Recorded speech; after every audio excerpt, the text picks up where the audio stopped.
Mutiara Hikmah Official, menyingkap hikmah di balik sunnah.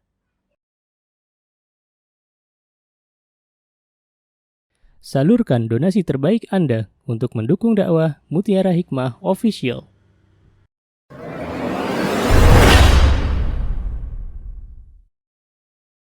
Baik, ibu-ibu, teman-teman yang saya cintai karena Allah, insya Allah hari ini kita akan belajar seorang sahabiah yang patut dijadikan sebagai teladan bagi kita para wanita, bagi kita para muslimah, bagi kita para istri dan bagi kita para ibu. Karena beliau itu subhanallah dalam kondisi apapun beliau menjadi wanita yang terbaik, masya Allah. Pastinya setelah istri-istri Rasulullah Sallallahu Alaihi Wasallam. Jadi yang terbaik di antara wanita di dunia ini adalah ummahatul mukminin, istri-istri Nabi kita Muhammad Sallallahu Alaihi Wasallam, dan setelahnya para sahabiah. Dan kita akan berbicara seorang sahabiah yang bernama Ummu Sulaim. Subhanallah, siapa namanya ibu-ibu? Ummu Sulaim. Sebenarnya beliau itu aslinya namanya bukan Ummu Sulaim. Ummu Sulaim itu kunyahnya. Namanya beliau diperdebatkan oleh para ulama. Ada yang mengatakan nama beliau adalah Rumaisah. Ada yang mengatakan nama beliau adalah Rumaisah. Ra sama gha. Rumaisah atau Rumaisah. Ya.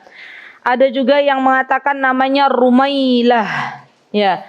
Jadi para ulama berbeda pendapat. Namanya Ummu Sulaim ini siapa? Ya, ada ya, kalau teman-teman baca sebuah kitab atau sebuah buku ternyata di situ nama Ummu Sulaim Rumaisah, maka itu benar. Kalau teman-teman ibu-ibu baca buku namanya Ummu Sulaim Rumaisah, maka itu juga benar. Atau teman-teman ibu-ibu baca buku namanya ternyata Rumailah, itu juga benar. Jadi memang ada perbedaan pendapat siapa nama Ummu Sulaim sebenarnya. Tapi yang jelas Ummu Sulaim ini lebih dikenal dengan nama kunyahnya. Ya, kunyah itu mbak-mbak, ibu-ibu adalah sebutan atau julukan bagi orang yang dia tidak memiliki nama dan ingin dipanggil dengan julukannya. Seperti contoh Rasulullah, beliau memiliki kunyah Abul Qasim. Ya. Istrinya Rasulullah, Ibunda Aisyah, memiliki kunyah Ummu Abdillah. Dan ini boleh kita memberikan kunyah. Ya.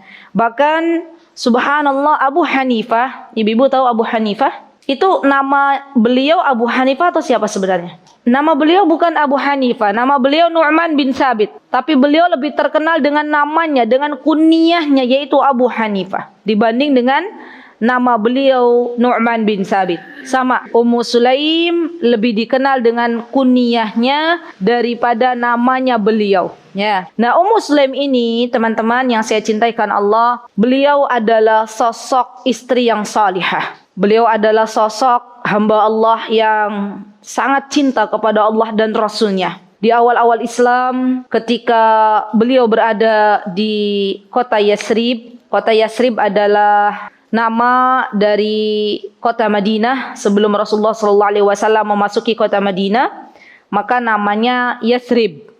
Dan setelah Rasulullah SAW memasuki kota Madinah, diganti namanya Madinah. Jadi ibu, teman-teman tidak usah bingung kalau mendengar kata Yathrib, karena itu adalah nama kota Madinah sebelum diganti oleh Nabi kita Muhammad sallallahu alaihi wasallam. Nah, Ummu Sulaim ini teman-teman, ketika Rasulullah SAW berada di kota Mekah, beliau sudah mendengar bahwa ada seseorang yang bernama Muhammad diutus oleh Allah Subhanahu wa taala dan dijadikan sebagai seorang rasul.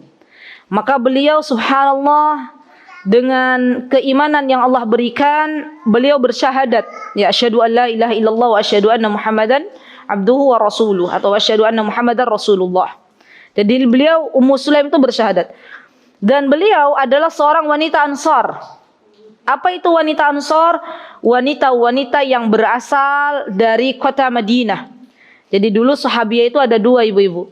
Ada wanita Ansar, ada wanita Muhajirah. Ya, kalau wanita Muhajirah itu adalah wanita-wanita yang mereka masuk Islam di kota Mekah dan biasanya rumahnya mereka asal muasalnya di kota Mekah. Baru kemudian mereka itu berhijrah ke kota Madinah. Dan kalau untuk laki-lakinya namanya muhajirin. Kalau perempuannya muhajirat ya, atau muhajirah. Nah, orang-orang Ansar ini adalah orang-orang yang menolong orang-orang muhajirin, termasuk Ummu Sulaim. Ya, Ummu Sulaim ini adalah seorang wanita Ansar, Masya Allah. Dan beliau terkenal dengan wanita yang cerdas, Masya Allah. Ketika beliau tahu bahwa Rasulullah SAW diutus menjadi seorang nabi, maka beliau pun bersegera untuk menyiapkan diri menyambut kedatangan Rasulullah SAW. Apalagi ketika itu terdengar sebuah berita bahwa Nabi kita Muhammad SAW akan berhijrah ke kota Madinah. Ummu Sulaim termasuk seorang wanita yang sangat gembira, ya, gembira menyambut kedatangan Rasulullah SAW. Dan beginilah kita seharusnya, ibu-ibu, ketika ada sebuah kebaikan di depan mata kita yang sebentar lagi insya Allah akan sampai kepada kita, maka kita harus menyambutnya dengan riang gembira. Apa di antara contohnya? Misalnya kita sekarang sudah mulai mendekati Ramadan. Ya, Ramadan itu sudah sebentar lagi ya Bu ya. Tidak lebih dari 50 hari. Mungkin dalam hitungan 38 hari kita akan menuju ke Ramadan. Ya, atau bahkan mungkin kurang dari itu. Maka kita sebagai seorang muslimah dari sekarang itu harus sudah riang gembira. Harus sudah bahagia, senang menyambut bulan Ramadan. Seperti senangnya Ummu Sulaim menyambut kedatangan Rasulullah SAW. Ya. Dan orang-orang yang senang menyambut apa-apa yang Allah muliakan, diantaranya adalah bulan Ramadan, maka orang-orang ini menjadi orang-orang yang terbaik di sisi Allah Subhanahu wa Ta'ala. Subhanallah. Bukankah kita ibu-ibu berharap dan memohon kepada Allah agar kita menjadi bintang di hadapan Allah, menjadi juara di hadapan Allah? Demi Allah, kalau yang kita kejar hanya pujian manusia, kalau yang kita kejar hanya bintang-bintang di hadapan manusia, maka pujian tersebut tidak akan abadi. Ya, yang kita inginkan menjadi juara di hadapan Allah Subhanahu wa Ta'ala. Kalau ada orang ibu-ibu sudah menjadi juara di hadapan Allah, Allah sudah cinta dengan wanita ini, dengan orang ini, maka Allah akan kabarkan kepada seluruh penduduk langit agar penduduk langit mencintai wanita ini misalnya. Dan Allah akan kabarkan kepada seluruh penduduk bumi agar penduduk bumi ini pun turut mencintai fulanah atau fulan yang Allah cintai. Jadi kira-kira Bu, ibu-ibu ingin menjadi juara di hadapan Allah atau juara di hadapan manusia? Di hadapan Allah. Karena kalau kita hanya mengharap juara di hadapan manusia, maka yang kita dapatkan hanya juara di hadapan manusia sementara saja. Kenapa Bu? Karena yang namanya manusia itu terkadang ia lupa, ya enggak? Mungkin sekarang ada orang-orang yang menjadi juara di hadapan manusia karena sebuah hal, tapi kemudian di lain hari ia pun sudah tidak lagi menjadi juara di hadapan manusia. Lain halnya dengan juara di hadapan Allah. Sebagaimana para sahabiah, mereka benar-benar dalam hidup mereka itu mengejar ridhonya Allah Subhanahu wa Ta'ala. Dan ini yang harus kita tanamkan dalam diri kita masing-masing. Orang-orang yang di dunia mencari ridhonya Allah, maka Allah akan berikan kebahagiaan di dunia dan di akhirat. Orang-orang yang di dunia hanya mengejar keridhaan manusia, maka Allah akan tampakkan baginya sesuatu di dunia saja, tapi ia tidak dapat mendapatkan kebahagiaan di akhirat. Ya. Pilihan untuk kita bisa memilih. Kita mau pilih yang mana? Ya subhanallah. Dan orang-orang yang berbahagia adalah orang-orang yang Allah berikan kebahagiaan di dunia dan dia di akhirat. Maka Ummu Sulaim pun tampil sebagai seorang wanita yang mengejar ridhonya Allah Azza wa Jal. Ummu Sulaim ikut menyambut kedatangan Rasulullah SAW. Dan ibu-ibu tahu begitu besarnya cinta para sahabat orang-orang Ansar dalam menyambut Rasulullah. Mereka setiap hari Bu, kalau pagi mereka lari ke perbatasan, ya, melihat, meneropong kira-kira Rasulullah sudah datang belum. Kalau zaman sekarang kan sudah ada sudah ada teknologi ya, yang mungkin bisa mengabarkan nanti akan datang misalnya presiden atau akan datang seseorang 1 jam lagi sehingga kita tidak perlu ke perbatasan. Kalau zaman dulu belum ada. Jadi orang-orang Ansar, wanita-wanitanya, laki-lakinya, anak-anaknya, nenek-neneknya, semuanya, kakek-kakeknya berangkat menyambut Rasulullah SAW di perbatasan. Kalau belum terlihat Rasulullah sampai sore hari, mereka pulang kembali ibu-ibu. Subhanallah. Dan begitulah mereka lakukan setiap hari. Sampai akhirnya terdengarlah kabar bahwa Rasulullah sebentar lagi datang. Maka orang-orang Ansar beramai-ramai menyambut Rasulullah dengan sebuah syair yang mungkin ibu-ibu pernah dengar. Apa itu syairnya? Tala'al badru alaina. Itu ya. Mungkin ibu-ibu sudah hafal ya. Nah sebenarnya kalau kita tidak hanya menghafal tapi kita memahami maknanya itu bagus banget. Ya. Dan Rasulullah SAW bersama kekasih beliau yaitu Abu Bakar As-Siddiq mendatangi kota Madinah dengan sukacita. Dan ibu-ibu tahu yang namanya Rasulullah itu subhanallah ketika berhijrah ke kota Madinah, beliau tidak ingin mengecewakan satupun dari penduduk Madinah yang ingin rumahnya ditempati oleh beliau.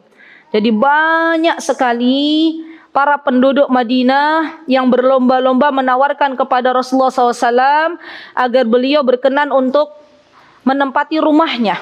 Subhanallah.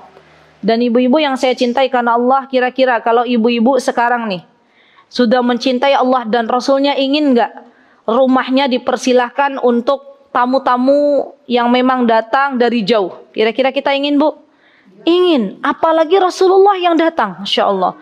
Jadi hampir setiap orang Ansar itu mempersilakan Rasulullah. Ya Rasulullah, menginaplah di rumah kami. Ya Rasulullah, menginaplah di rumah kami. Sampai akhirnya Rasulullah berkata begini. Sekarang saya tidak akan menunjuk siapa rumah yang akan saya tempati. Tapi kata Rasulullah, saya serahkan kepada Allah.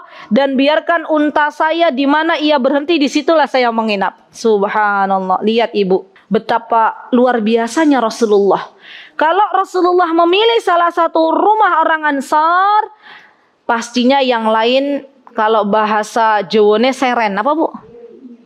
Iri ki meri.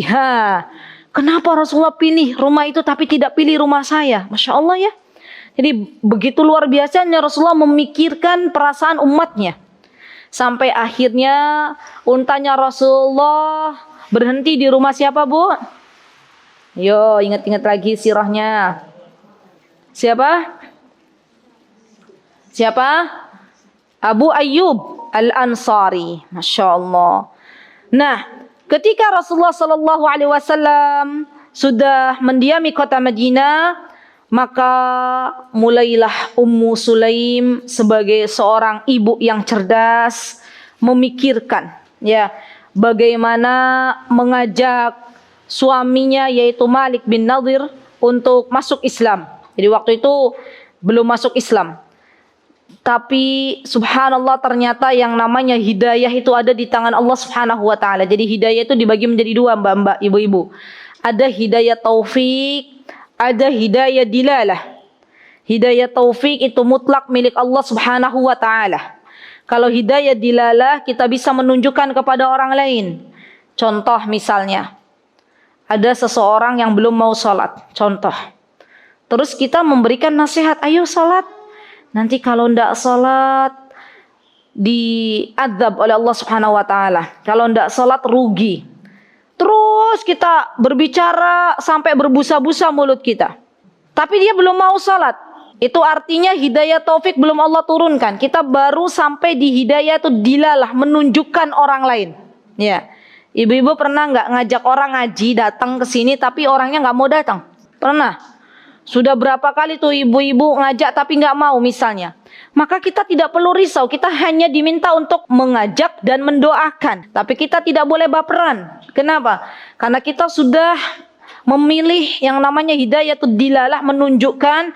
Tapi yang namanya hidayah taufik adalah milik Allah Subhanahu wa ta'ala. Ya subhanallah. Ternyata ya suaminya Ummu Sulaim yang bernama Malik belum mau untuk masuk Islam. Malah beliau pergi dalam keadaan marah meninggalkan Ummu Sulaim. Kemudian keluarlah ia dari kota Madinah. dan di sanalah ia terbunuh dalam keadaan musyrik, ya. Dan Ummu Sulaim akhirnya hidup menjanda. Subhanallah. Ibu-ibu yang saya cintai karena Allah, ada sebagian kawan saya yang berkata kepada saya bahwa menjadi seorang janda di dalam kehidupan dunia ini berat. Ya, saya belum bisa berkata apa-apa. Alhamdulillah saya saat ini masih ada suami dan kita syukuri. Jadi benar Bu, kawan saya bercerita bahwa beliau itu berjumpa dengan seorang wanita. Ini ibu-ibu PR ya, pelajaran bukan PR, pelajaran untuk kita. Berjumpa dengan seorang wanita di mana wanita itu dari sejak suaminya meninggal sampai sekarang itu kalau malam nggak bisa tidur. Ya, dan akhirnya kalau orang nggak bisa tidur kira-kira badannya sehat napa mboten Bu? Mboten. Ya malam hari harusnya waktunya tidur nggak bisa tidur. Yang keinget suaminya, ya. Sampai harus terapi, ya. Dan itu berat gitu loh. Dan memang subhanallah menjadi janda juga bukan perkara yang mudah dalam menghadapi kehidupan, ya. Maka bagi kita yang saat ini memiliki suami, banyak-banyak bersyukur kepada Allah. Banyak-banyak bersyukur, alhamdulillah. Jangan mudah untuk membanding-bandingkan suami kita dengan suaminya orang lain. Karena yang tidak bisa menjadikan kita bersyukur dalam kehidupan itu karena kita membandingkan nikmat yang Allah berikan untuk diri kita dengan orang lain. Itu yang tidak bisa, akhirnya kita tidak bisa bersyukur kepada Allah. Dan kunci di antara kunci kebahagiaan ibu-ibu di dunia ini diantaranya adalah syukur dan ridho. Orang kalau sudah ridho dengan ketetapan Allah, apapun yang Allah berikan, maka ini akan menenangkan jiwa seseorang. Saya yakin orang yang suka sambat, orang yang suka mengeluh, ibu pernah nggak ketemu sama orang dikit-dikit ngeluh, dikit-dikit sambat? Kira-kira kita nyaman nggak berada di sampingnya Bu? Nggak nyaman, ya kan? Kita seneng nggak berdekatan dengan orang yang dia itu orangnya legowoan, ridho, bersyukurnya pandai bersyukur, seneng nggak Bu? Seneng. Subhanallah. Begitulah Ummu Sulaim. Jadi Ummu Sulaim itu ketika ditinggal wafat oleh Malik, beliau benar-benar ridho dan beliau bersemangat menghadapi kehidupan. Ya, bahkan beliau bercita-cita Anas putra beliau, ya, ingin beliau serahkan kepada Rasulullah SAW. Dan inilah bentuk di antara contoh ibu yang cerdas. Ya, kenapa? Karena ibu yang cerdas itu adalah seorang ibu, catat baik-baik, yang mencari guru terbaik untuk Ananda, ya, mencari guru terbaik untuk anak-anaknya. Dan tidak ada guru terbaik kala itu di zaman itu kecuali Nabi kita Muhammad sallallahu alaihi wasallam. Jadi kita Bu banyak-banyak berdoa nih sama Allah, minta kepada Allah bahwa agar Allah berikan guru terbaik untuk anak-anak kita. Kenapa saya tekankan kita harus mencari guru terbaik untuk anak-anak kita? Karena anak-anak kita itu akan meniru perilaku yang telah dicontohkan oleh guru-gurunya. Sedikit banyaknya apa yang dicontohkan oleh guru anak kita itu akan berdampak langsung kepada anak-anak kita. Maka kita minta kepada Allah sebagaimana Ummu Sulaim minta kepada Allah agar Allah berikan kepada Anas guru terbaik. Masya Allah. Kala itu ibu-ibu Ummu Sulaim memberanikan diri kepada Rasulullah SAW, datang kepada Rasulullah. Dan beliau mulai berkata, ya Rasul, aku ingin memberikan yang terbaik untuk Islam. Dan izinkan ya saya untuk memberikan anak saya yang bernama Anas agar bisa membantumu. Subhanallah. Lihat Bu, siapa yang tidak ingin mendapatkan anak yang hidupnya sukses untuk masa depannya? Tidak ada seorang ibu yang tidak menginginkan anaknya tidak mendapatkan kehidupan yang sukses. Semuanya ingin. Termasuk Ummu Sulaim. Kenapa Ummu Sulaim itu mau menitipkan Anas kepada Rasulullah? Karena Ummu Sulaim memikirkan masa depan Anas. Lihat. Dan subhanallah, ketika Ummu Sulaim menitipkan Anas kepada Rasulullah SAW, Rasulullah mendoakan Anas. Apa doa Rasulullah SAW kepada Anas? Wahai Rabbu, ya Allah, perbanyaklah harta Anas dan berikanlah anak yang banyak. Ibu-ibu tahu, ternyata doa Rasulullah SAW itu langsung dikabulkan oleh Allah Subhanahu wa taala. Disebutkan dalam kitab-kitab sirah bahwa Anas bin Malik kala itu menjadi di antara orang yang banyak hartanya. Bisa dibayangkan dah Bu, beliau punya kebun. Kalau orang lain kebunnya itu 1 tahun panennya sekali, kebunnya beliau 1 tahun 2 kali panennya. Masya Allah. Kira-kira enak napa mboten Bu? Nah, panennya 2 kali setahun. Masya Allah. Dan itulah doa Rasulullah SAW. Dan disebutkan bahwa Anas itu ternyata memiliki anak lebih dari 100. Ada yang mengatakan 100, ada yang mengatakan lebih dari itu. Masya Allah. Doanya siapa? Doanya Rasulullah. Subhanallah. Ibu-ibu tahu bahwa ketika Anas memberikan segala upaya, segala apa yang beliau bisa berikan kepada Rasulullah, maka ternyata itu tidak disia-siakan oleh Rasulullah SAW. Jadi Anas itu ibu-ibu menjadi asistennya Rasulullah. Saya lebih senang mengatakan asisten daripada pembantu. Menjadi asistennya Rasulullah kurang lebih sekitar 9 tahun. Iya, Masya Allah. Dan Anas memberikan kesaksian selama beliau menjadi asistennya Rasulullah SAW, maka beliau tidak pernah mendapatkan sesuatu yang tidak baik dari Rasulullah SAW. Jadi Rasulullah itu tidak pernah mengatakan begini, Anas, kenapa kamu melakukan itu? Anas, kenapa kamu tidak melakukan ini? Kan biasanya kalau ibu-ibu punya asisten, kira-kira rawel apa bawel apa gimana? Hah? Semuanya dikritiki gitu kan. Kenapa nggak begini? Kenapa nggak begitu? Ya Mbak Desi begitu nggak kira-kira Mbak Desi? Ya Masya Allah. Hah? Kan? Tapi Rasulullah tidak. Rasulullah tidak memberikan kepada Anas yang demikian. Dan itu kesaksian yang disaksikan oleh Anas. Jadi selama saya itu bekerja dengan Rasulullah, menjadi asisten Rasulullah, Rasulullah tidak pernah mencelaku, kata Anas. Subhanallah. Sabarnya kayak mana ya ibu-ibu ya? Subhanallah, apalagi Anas waktu itu masih anak-anak, ya kan, namanya anak-anak kadang melakukan sebuah kesalahan. Pernah juga suatu hari Anas berkata bahwa Rasulullah SAW pernah memerintahkan kepadaku, kata Anas, untuk sebuah keperluan. Bu, kira-kira menurut ibu-ibu Anas nih nurut apa nurut Bu? Nurut apa mboten? Nurut Bu. Yang ada Anas belum nurut. Jadi Rasulullah bilang, Anas tolong pergi ke sana. Di tengah jalan Anas lihat anak-anak bermain, ikut bermain. Subhanallah. Sampai mungkin Rasulullah menunggu kok lama banget gitu ya. Disuruh diperintahkan ke sebuah tempat, Anasnya malah gak datang-datang. Ternyata bermain sama anak-anak ya. Saya tadi pagi di kajian online pukul 6 itu memberitahukan ya bahwa izin share itu bahwa anak-anak itu nggak bisa lepas dari yang namanya bermain. Memang bermain itu dunianya anak-anak. Jadi kalau anak-anak nggak suka bermain, wah itu wallahu taala alam. Jadi memang hobinya bermain tuh sudah fitrahnya. Nah, apa yang dilakukan Rasulullah ibu-ibu? Apakah Rasulullah memarahi Anas? Kira-kira Rasulullah memarahi Anas nggak? Disuruh ke tempat, misalnya disuruh beli ke warung kok malah bermain, gitu ya. Ibu-ibu, kalau ibu-ibu mendapati hal demikian, kira-kira nyuruh anak, ibu-ibu lagi masak kurang apa misalnya? Kurang apa Bu? Kurang garam, nyuruh anak ke warung, tamunya sudah mau datang, anaknya nggak datang-datang malah main. Ibu-ibu kira-kira kalau ketemu sama anaknya, ibu-ibu sabar atau ngomel? Jujur ya Bu ya. Dari mana toh? Ditungguin dari tadi garamnya gitu ya. Tapi Rasulullah tidak begitu. Rasulullah berusaha mencari Anas. Dan ketahuan Anas bermain dengan kawan-kawannya.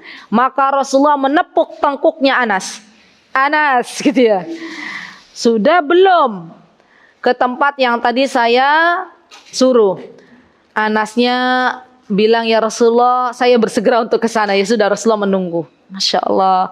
Luar biasa ya Rasulullah itu ya. Akhlaknya itu benar-benar menjadi teladan untuk kita. Sabarnya tuh sudah nggak ada lagi batasnya. Jadi sabar memang nggak ada batasnya Bu. Dan itulah teladan untuk kita, Masya Allah.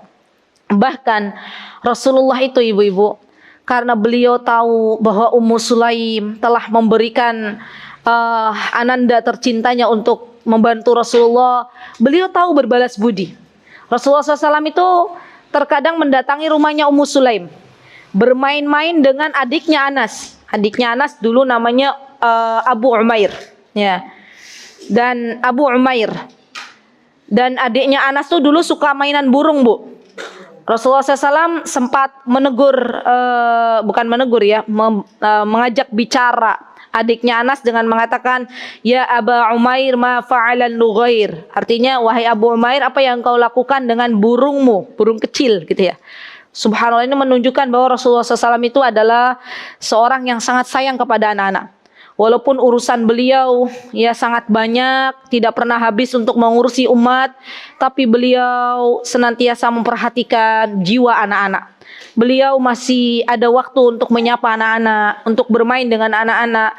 Bahkan hanya sekedar melihat saja beliau sempatkan, ya subhanallah. Dan inilah contoh yang terbaik di antara guru laki-laki di dunia ini adalah Nabi kita Muhammad sallallahu alaihi wasallam. Baik. Ibu-ibu yang saya cintai karena Allah, dulu Anas ini, Bu, menjadi buah bibir masyarakat kota Madinah. Dan Ummu Sulaim pun demikian. Jadi Ummu Sulaim itu sudah cantik, ya subhanallah. Berani, tegas, cerdas. Masya Allah, apalagi ibu-ibu. Kalau wanita tuh kira-kira yang disukai laki-laki tuh apa sih, Bu? Ya cantik, udah cerdas, udah tegas, udah berani, udah apa lagi? Sabar. Ya Muslim udah sabar, ya Masya Allah. Semua ada di Ummu Sulaim. Kira-kira ibu-ibu kalau ada wanita demikian di sebuah kampung, itu menjadi incaran para laki-laki nggak?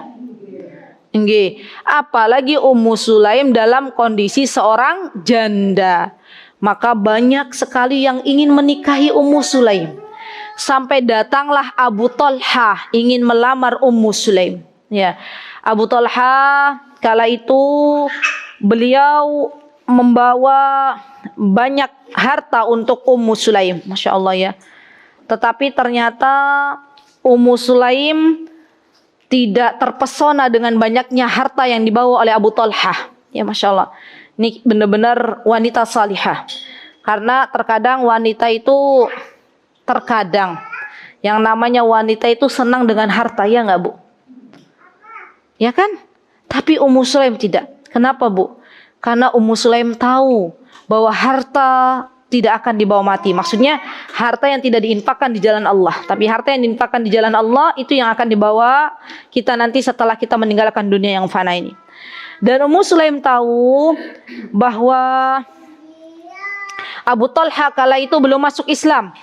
Walaupun membawa harta yang banyak, tapi Ummu Sulaim berusaha untuk menolaknya dengan halus. Ya, kata Ummu Sulaim, wahai Abu Talha, bukannya saya tidak mau menerima hartamu, tapi saya senang jika engkau mau masuk Islam. Ya Masya Allah, lihat Bu.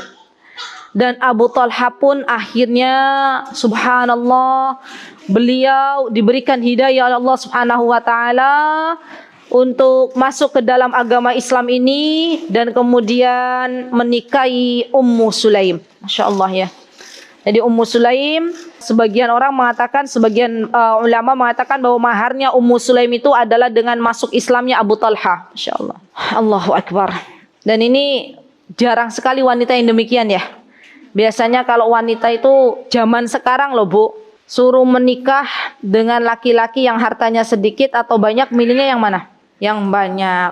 Padahal tahu bahwa dunia ini ya seperti ini saja. Ya, ibu-ibu kalau kita itu mengerti arti dunia, ya bahwa dunia itu kalau dibandingkan dengan kehidupan akhirat itu tidak ada apa-apanya, maka kita lebih memilih kehidupan akhirat. Ya. Dan kita tahu Ummu Sulaim adalah wanita yang cerdas. Maka Ummu Sulaim tidak mau yang mendampingi hidupnya adalah laki-laki yang tidak beriman. Ya.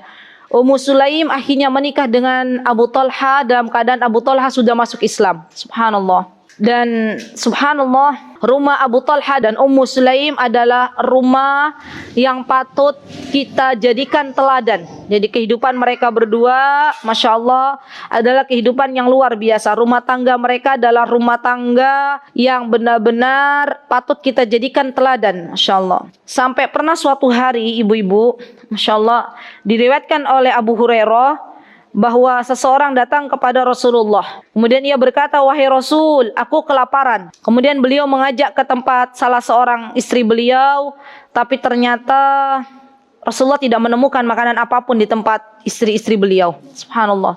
Bu, lihat Bu, betapa sabarnya ummahatul mukminin, istri-istri Rasulullah. Sampai-sampai di rumahnya saja sering gak ada makanan. Kita yang masih diberikan makanan mungkin dalam bentuk beras ataupun yang lainnya, kadang kita mengeluh, ya. Padahal sekelas istri Rasul aja terkadang tidak ada makanan di dalam rumahnya. Sampai-sampai kemudian Rasulullah SAW menawarkan kepada orang-orang Ansar, siapa yang berkenan menjamu orang ini, ya. Maka ada seorang Ansar mengatakan bahwa saya ya Rasulullah yang akan menjamu orang ini. Subhanallah. Dan beliau adalah Abu Talha. Ya, Masya Allah. Jadi Abu Talha adalah seorang yang berani untuk menjamu tamu. Masya Allah. Kemudian Abu Talha pun lari ke rumah dan menanyakan kepada istri beliau yang bernama Ummu Sulaim dengan mengatakan, "Wahai Ummu Sulaim, apakah engkau memiliki makanan?" Maka kata Ummu Sulaim, "Saya punya sedikit makanan." Ya, Masya Allah. Kemudian beliau membuat makanan, ya, dan melembutkannya dan menyuruh Anas untuk menemui Rasulullah SAW. Ketika Ummu Sulaim memerintahkan Anas, ya, kepada Rasulullah SAW, maka Ummu Sulaim berpesan kepada Anas, "Wahai Anas, tolong dibisikkan saja kepada Rasulullah bahwa Rasulullah dan tamunya agar mendatangi rumah beliau." Masya Allah. Maka ketika itu ibu-ibu, Masya Allah, Rasulullah memakan apa yang dihidangkan oleh Ummu Sulaim, Masya Allah. Dan Rasulullah memanggil para sahabatnya, makanan tersebut belum habis. Allahu Akbar. Disitulah keberkahan yang Allah berikan pada diri Rasulullah SAW. Jadi kita itu, Bu, di dunia itu yang kita cari itu barakah. Bukan hanya sekedar banyak, tapi lebih ke barakah. Terkadang harta yang mungkin dilihat oleh kita itu sedikit, kalau barakah maka itu akan membawa kepada kebaikan. Dan sebaliknya, terkadang harta yang banyak, kalau itu tidak barakah maka justru menyeret seseorang kepada sesuatu yang Allah murkai. Dan sekarang tugas kita di dunia minta keberkahan. Apa doa yang diajarkan oleh Rasulullah? Kata Rasulullah SAW, saya sudah mengajarkan belum? Allahumma barik la, Allahumma qanni'ni bima razzaqtani wa barik li fi wa akhluf alayya kulla ghaibatan li bi khair. Sudah belum ibu-ibu? Belum toh? Di sini belum? Ya. Allahumma pendek, Allahumma qanni'ni bima razzaqtani. Allahumma qanni'ni bima razzaqtani wa barik li fi. Allahumma qanni'ni bima razzaqtani, ya Allah, jadikanlah saya orang yang qanaah dengan rizki yang Kau berikan. Allahumma qanni'ni bima razzaqtani. Allahumma qanni'ni bima razzaqtani wa barik li fihi. Wa barik li fi. Li fi. Wa akhluf alayya kulla ghaibatan li bi khair. Wakhluf alayya kulla ghaibatan li bi khair. Allahumma qanni'ni bima razzaqtani, ya Allah, berikanlah, ya Allah, jadikanlah hamba orang yang qanaah dengan apa-apa yang Engkau berikan dari rizki, atau dengan apa-apa yang Engkau rizkikan kepada saya. Ya Allah, jadikanlah saya orang yang qanaah dengan apa-apa yang telah Engkau berikan.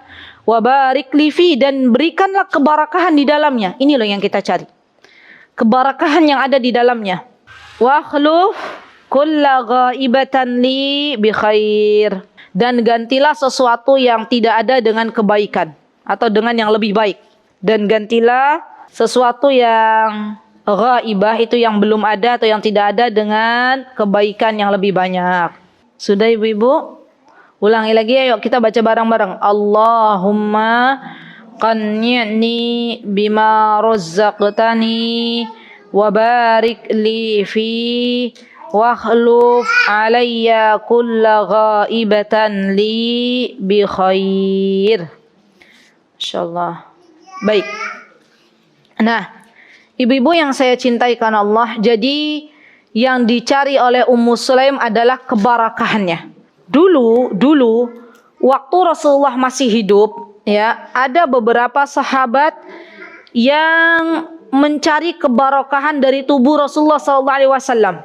Tapi ini kekhususan hanya untuk baginda Nabi kita Muhammad SAW.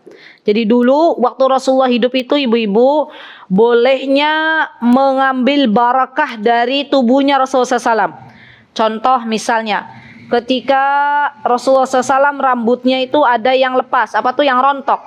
Maka biasanya para sahabat mengambil rambut Rasulullah dan meminta kepada Allah agar Allah berikan keberkahan di dalamnya. Dan sebagian ulama mengatakan ini diperbolehkan tapi khusus bagi Rasulullah SAW. Jadi nggak boleh di sini misalnya ada rambutnya Mbak Desi rontok terus kita jadikan dibawa pulang disimpan di kain putih gitu ya. Terus dijadikan sebagai penglaris misal, itu nggak boleh ya, karena rambutnya Mbak Desi ya Mbak Desi ya. Tapi yang boleh adalah waktu zamannya Rasulullah Sallallahu Alaihi Wasallam. Nah ibu-ibu pernah suatu hari ini ya, masya Allah kisah yang luar biasa. Jadi suatu hari Ummu Sulaim itu ditinggal ya untuk keluar kota oleh Abu Talha. Ibu-ibu tuh kira-kira deg-degan gak sih kalau ditinggal keluar kota oleh suaminya? Deg-degan atau biasa aja? Biasa aja, masya Allah. Ya, kalau dalam kurun waktu lama kan biasanya kita juga kangen ya. Nah, Ummu Sulaim itu ditinggal oleh Abu Talha, ya masya Allah, dalam keadaan beliau punya anak kecil. Ya, dan kemudian Allah uji Ummu Sulaim, anak kecilnya dengan diwafatkan oleh Allah dalam keadaan masih kecil. Subhanallah ibu-ibu, kala itu Abu Talha datang menemui Ummu Sulaim dan Ummu Sulaim tetap sabar menaruh anaknya yang sudah meninggal dunia. Ya, beliau waktu Abu Talha akan ke rumahnya beliau berusaha untuk berhias. Nah ini nih pelajaran penting nih Bu. Jadi Ummu Sulaim tuh berusaha untuk berhias, menghias dirinya, berusaha untuk istilahnya kalau kita suami mau datang biasanya apa Bu? Nyalon gitu ya Bu ya? Ya, apalagi merawat diri, nyalon lah ya.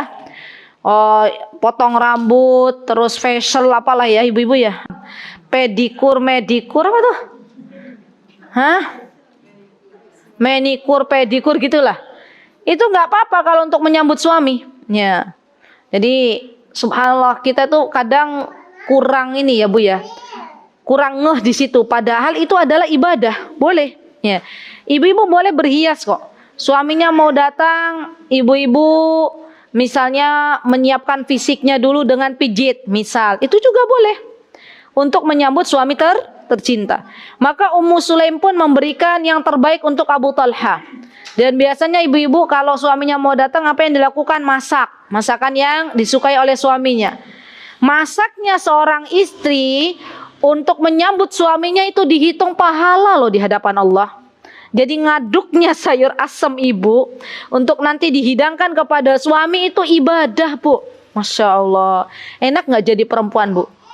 Enak, semua dihitung pahala. Ngupas bawang ya dihitung pahala oleh Allah. Masya Allah ya.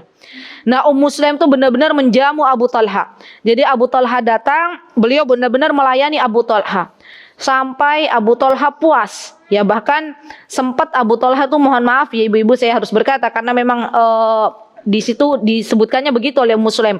Sampai Ummu Sulaim tuh akhirnya mau diajak untuk berhubungan suami istri. Ya jadi Abu Talha sempat menggauli Ummu Sulaim. Ibu-ibu kalau zaman sekarang saya mau tanya. Ada istri atau seorang ibu yang anaknya sudah meninggal. Suaminya mau datang ke rumah. Kira-kira sebelum suaminya datang tuh sudah ngabari atau belum? Sudah, ya. Atau bahkan mungkin anaknya baru meninggal aja sudah ditelepon-telepon suaminya. Tapi Ummu Sulaim bersabar. Dan Ummu Sulaim tahu kapan waktu yang tepat berkata kepada suaminya. Jadi subhanallah, sebelum ada ilmu-ilmu zaman sekarang tentang watak atau dasar seorang laki-laki, Ummu Sulaim sudah tahu dulu. Kan biasanya kadang katanya kalau laki-laki baru datang dari luar tuh yang mereka inginkan itu apa, Bu? Kebutuhan pokoknya. Perut harus diberi makan dulu dan syahwat harus dipenuhi dulu. Ya itulah kebutuhan dasar laki-laki. Dan Ummu Sulaim menjadi wanita yang cerdas. Bisa dibayangkan enggak, Bu? Kan kita baru tahu kebutuhan pokok laki-laki itu zaman sekarang ya, dengan ilmu-ilmu yang berkembang. Tapi Ummu Sulaim sudah diberitahu dulu oleh Allah Subhanahu wa taala. Jadi Ummu Sulaim berusaha menjadi istri yang salihah, istri yang terbaik bagi Abu Talha, melayani beliau, bahkan beliau pun melayani dengan pelayanan yang prima, yang baik ya. Baru kemudian setelah Abu Talha puas, Ummu Sulaim berkata kepada Abu Talha. Dan subhanallah, Ummu Sulaim ini menjadi seorang yang cerdas dengan pandai berkomunikasi gitu loh, pandai mengomunikasikan masalah-masalah di rumah tangganya kepada suaminya. Apa buktinya, Bu? Ummu Sulaim bilang gini ke Abu Talha, wahai suamiku, kalau ada seseorang yang dia meminjami kita sebuah peralatan rumah tangga misalnya, atau meminjami barang lah, kemudian orang tersebut ketika meminta dari kita, kita nggak mau mengembalikan, ya kita menolaknya, nggak mau. Itu kira-kira bagaimana? Kata Abu Talha, itu nggak boleh, karena itu kan bukan barang milik kita, miliknya orang lain, gitu ya. Subhanallah, lihat Bu, kata-kata yang dipilih oleh Ummu Sulaim itu begitu bagus banget ya. Nggak langsung, kalau kita mungkin to the point ya Ibu ya. Suamiku innalillahi wa inna ilaihi raji'un gitu ya. Anaknya sudah meninggal gini-gini kan biasanya kita langsung to the point tuh. Tapi Ummu Sulaim enggak. Ummu Sulaim berusaha menghibur dulu kepada Abu Talha. Kemudian baru Ummu Sulaim mengabarkan kepada Abu Talha, wahai suamiku, kekasihku, belahan jiwaku, pangeranku, apalah ibu-ibu ya.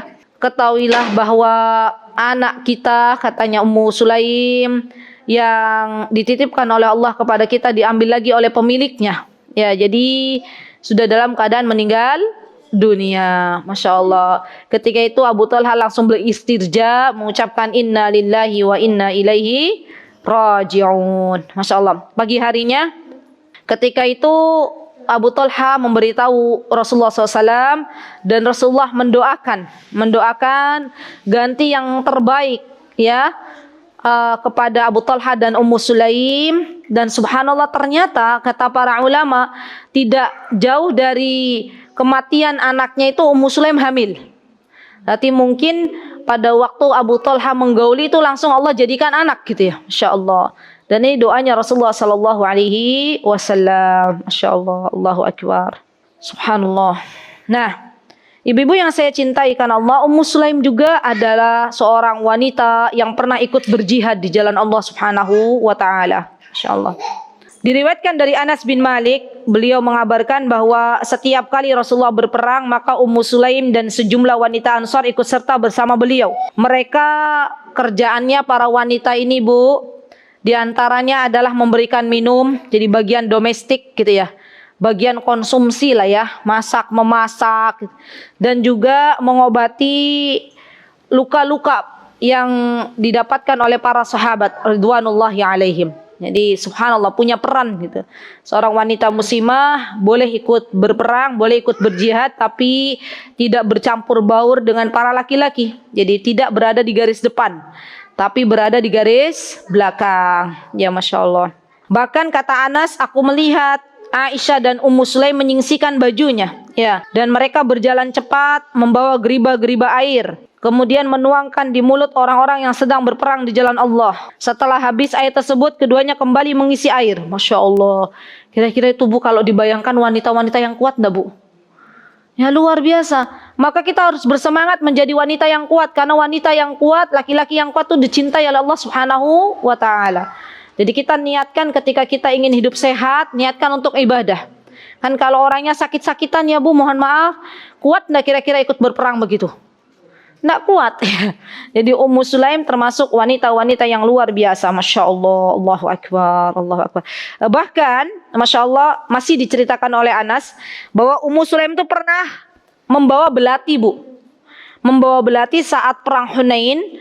Maka Abu Talha pun melaporkan kepada Rasulullah dan Ummu Sulaim berkata, "Ya Rasul, saya membawa belati ini untuk merobek perut musyrikin yang mendekatiku," katanya ya.